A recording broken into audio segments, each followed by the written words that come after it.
And go. Hi, how you guys doing? My name is Kenneth Udeza, and I play for the Minnesota Vikings.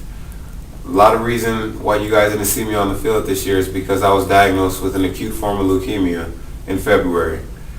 In my quest in getting better and bringing more awareness to this disease, I want to do a better job in raising money for people through patient services and just any facet that we can help them in. So what we're doing this winter, like we do every winter here in Minnesota and throughout America, we have a charity and a benefit through the Leukemia and Lymphoma Society called Pennies for Patients.